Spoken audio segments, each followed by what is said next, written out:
Getting your outlet wiring reversed with hot and neutral wires mixed up can seriously mess with your home's safety and electrical system. So, first off, always turn off the power at the breaker before you start poking around any outlets.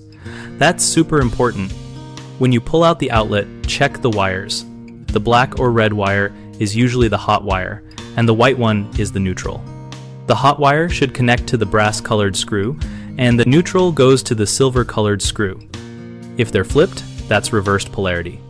Make sure the ground wire, usually green or bare copper, is attached to the green grounding screw for safety.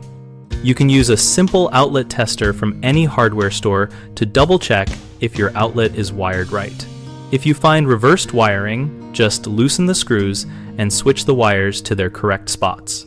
Tighten everything back up, put the outlet back in the box, and turn the power on again. If you're not confident or something looks weird, it's always a good idea to call a licensed electrician.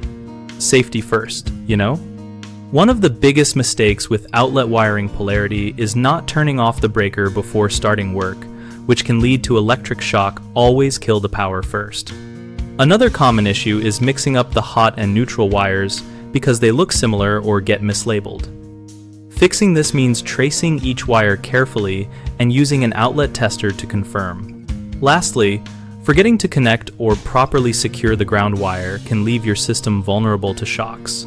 Make sure that green or bare wire is attached firmly to the ground screw.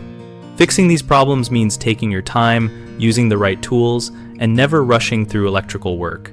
BigHomeProjects.com is awesome because it helps homeowners find trusted local electricians and other contractors without all the stress. Plus, it gives contractors a solid way to connect with people who really need their services, making everyone's life easier.